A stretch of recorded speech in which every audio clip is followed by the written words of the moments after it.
Untuk kali ini kami bersama teman-teman kami akan mempresentasikan mengenai manajemen keberlangsungan kantor hukum. Sebelum itu, izinkan kami untuk memperkenalkan diri terlebih dahulu. Nama saya Sylvie Fatika Sari, NIM 13122000169. Saya Maharani Dwi Puspitasari, NIM 13122000218. Saya Putri Rosita Damayanti dengan NIM 13122000053. Saya Diana Anggraini dengan NIM 13122000043. Saya Ismi Safira dengan NIM 13122000099. Saya Rifian Nurida Parawangsa dengan NIM 13122000179. Saya Dinda Suartati dengan NIM 13122000156. Saya Bim Pamungkas Sakti dengan NIM 13122000030. Untuk mengenai nama-nama kantor hukum kami adalah Nexal Law and Partner, beralamat di Jalan Insinyur Soekarno nomor 1 Surabaya. Untuk visi dan misi Nexal Law dan Partner, visi menjadi kantor hukum profesional yang memberikan layanan hukum berkualitas, berintegrasi tinggi dan mampu bersaing di tingkat nasional maupun tingkat internasional. Kemudian untuk misinya yaitu ada 5. Yang pertama adalah menyediakan layanan hukum yang cepat, efektif, dan berorientasi pada kepuasan klien. 2. Menjunjung tinggi etika profesi dan menjaga kerahasiaan klien dalam setiap penanganan perkara. 3. Mengembangkan kompetensi sumber daya manusia melalui pelatihan dan pembinaan secara berkala. 4. Memanfaatkan teknologi digital untuk meningkatkan efisiensi kerja dan keamanan data. 5. Membangun jejaring profesional yang kuat dengan berbagai institusi dan firma hukum. Kemudian pada struktur organisasi, yaitu terdiri dari yang pertama, partner adalah dengan saya sendiri, Sylvie Fatika Sari. Kemudian yang kedua, junior partner, yaitu ada Dinda Suartati. Ketiga, ada senior associate, yaitu ada 2, Putri Rosita Damayanti dan Maharani Dwi Puspitasari. Kemudian yang keempat, ada associate, yaitu ada 2 juga, Buyung Pamungkas dan Arifian Nurida. Kelima ada junior associate, yaitu Diana Anggraini, dan yang keenam paralegal adalah Ismi Safira.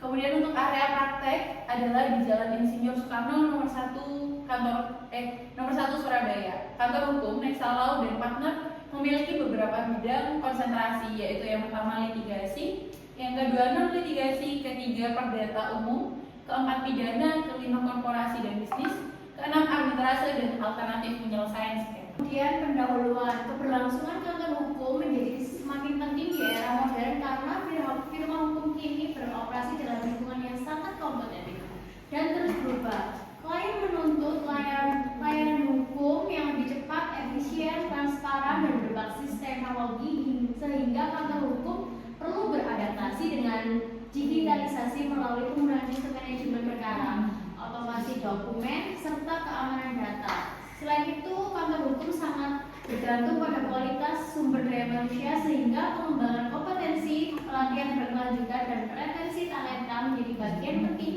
dalam menjaga stabilitas organisasi. Ketahanan finansial juga ikut menentukan keberlangsungan firma, sebab pengelolaan arus kas dan sistem penagihan yang profesional menjadi kunci operasional yang sehat. Di sisi lain, reputasi dan kepatuhan pada etika profesional tetap menjadi fondasi utama dalam menjaga kepercayaan publik.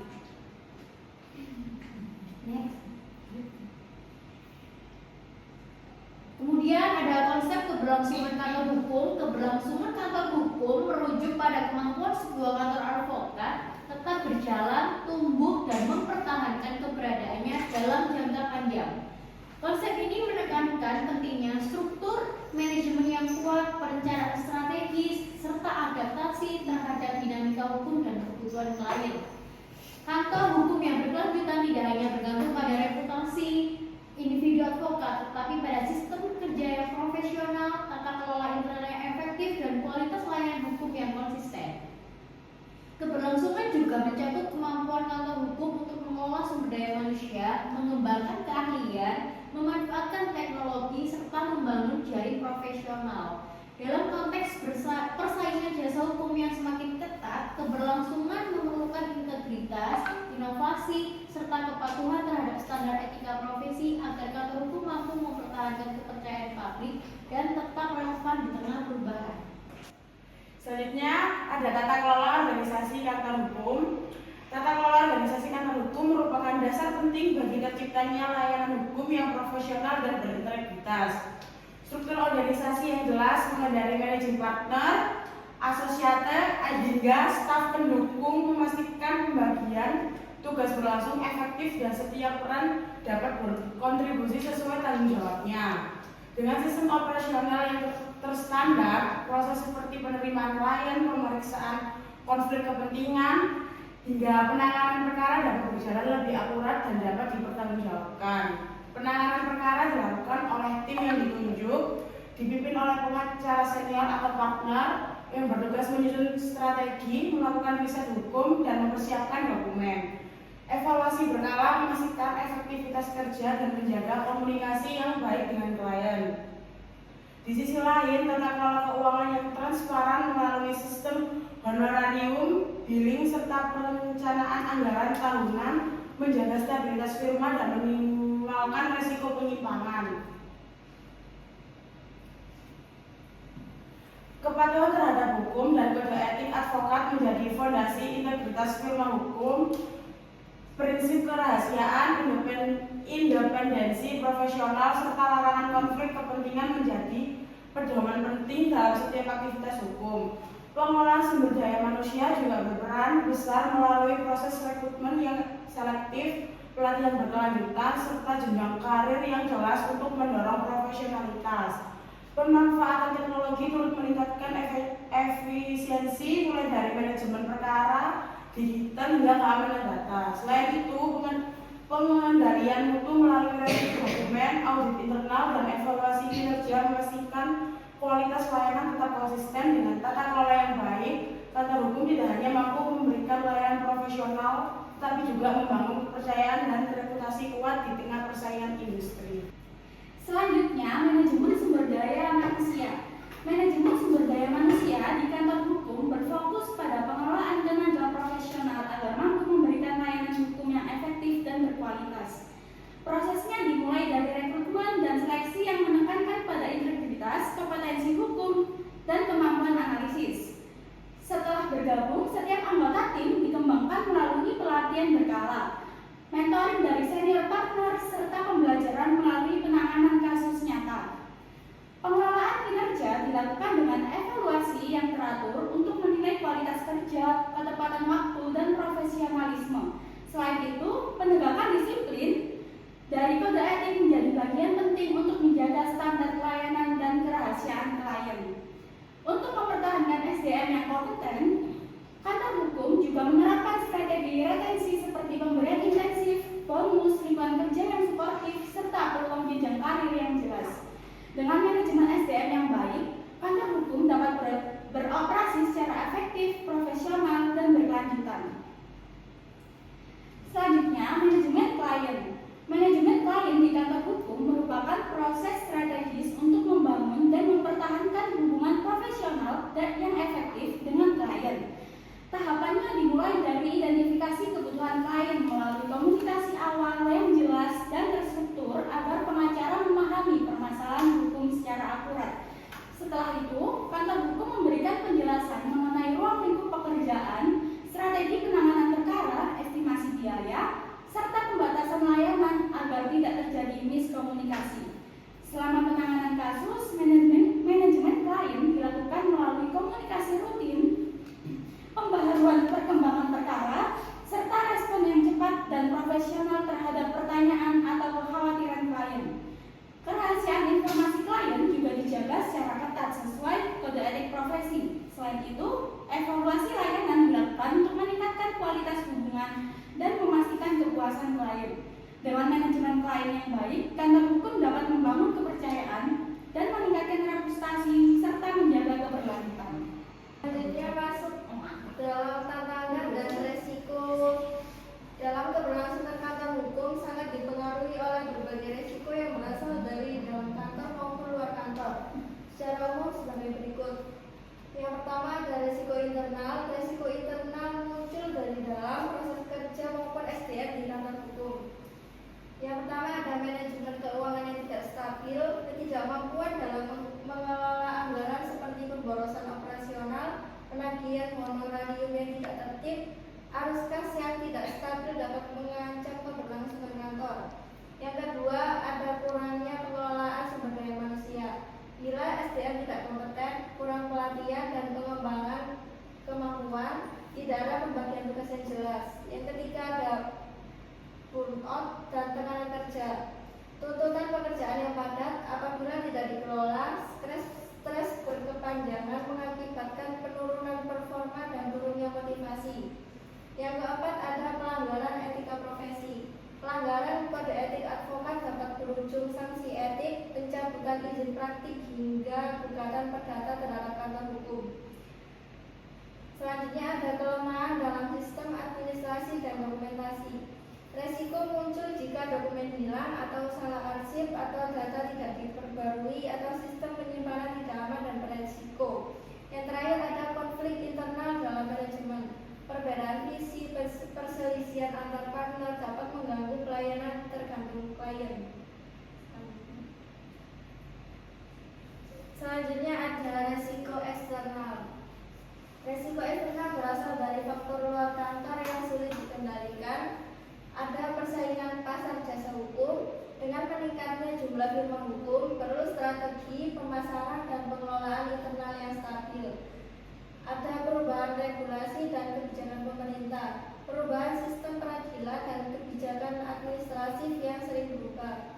Selanjutnya ada perkembangan teknologi dan ancaman siber. Ancaman keamanan data klien akibat kebocoran sistem dan perlunya adaptasi teknologi. Selanjutnya ada resiko litigasi terhadap kantor hukum. Kantor hukum dapat digugat oleh klien karena dugaan kelalaian profesional. Yang terakhir, dampak sosial dan politik. Situasi politik yang tidak stabil, perubahan kepemimpinan nasional, perubahan kebijakan dalam penanganan perkara dapat berdampak pada dunia hukum. Selanjutnya, strategi pengembangan dan keberlanjutan jangka panjang. Yang kesatu, inovasi dan adaptasi teknologi. Selanjutnya ada strategi pengembangan dan keberlanjutan jangka panjang. Yang kesatu ada inovasi dan adaptasi teknologi. Strategi utama adalah menjadikan kantor hukum relevan dan efisien di era digital. Digitalisasi dan efisiensi beradaptasi dengan digitalisasi melalui penggunaan sistem manajemen perkara, dan otomasi dokumen. Keamanan data berinvestasi dalam keamanan data siber untuk melindungi informasi klien dari kebocoran sistem. Mengingat ancaman siber merupakan risiko eksternal yang signifikan, serta optimasi biaya menggunakan teknologi untuk mencari efisiensi dan mengoptimalkan pengeluaran operasional. Yang kedua, pengembangan sumber daya manusia atau SDM. Keberlanjutan sangat bergantung pada kualitas dan retensi talenta yang merupakan inti dari organisasi. Pengembangan kompetensi menyediakan pelatihan berkelanjutan dan pengembangan kemampuan untuk memastikan SDM yang kompeten. Jenjang karir yang jelas menerapkan jenjang karir yang jelas mendorong untuk profesionalitas dan motivasi.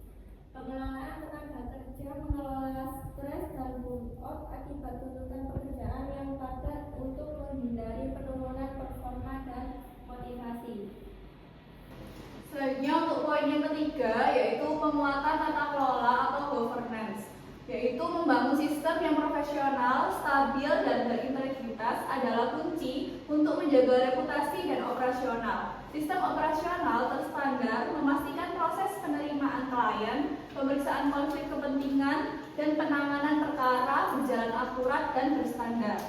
Transparansi keuangan menerapkan tata kelola keuangan yang transparan, termasuk perencanaan anggaran tahunan, sistem billing, dan pengendalian biaya operasional untuk menjaga stabilitas firma. Integritas etika yaitu menjaga kepatuhan yang ketat terhadap kode etik advokat, terutama prinsip kerahasiaan klien, independensi, dan larangan konflik kepentingan yang merupakan fondasi utama kepercayaan publik.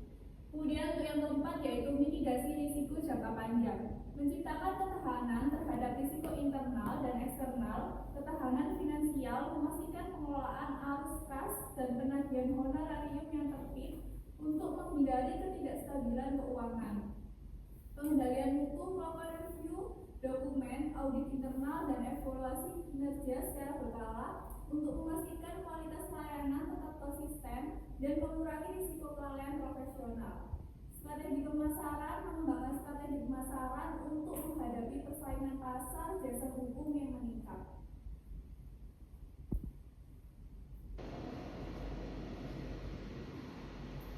Selanjutnya yaitu mengenai aspek etika profesional dan reputasi. Aspek etika profesional yang pertama yaitu kerahasiaan klien. Melindungi semua informasi klien adalah inti dari kepercayaan. Pelanggaran merupakan kehilangan lisensi dari klien. Yang kedua yaitu objektivitas dan independensi.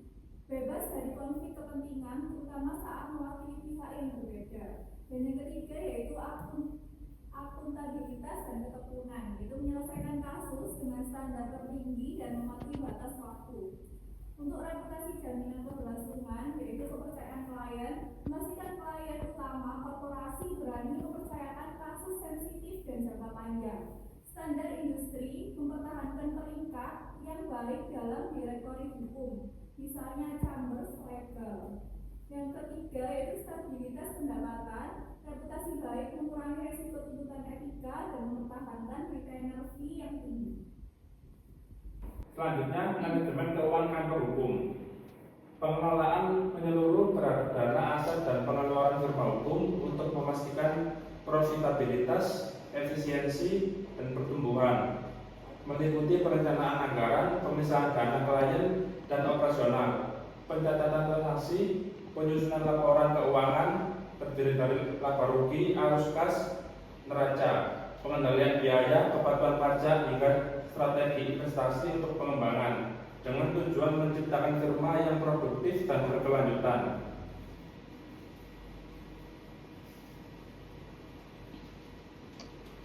Selanjutnya, komponen utama manajemen keuangan kantor hukum.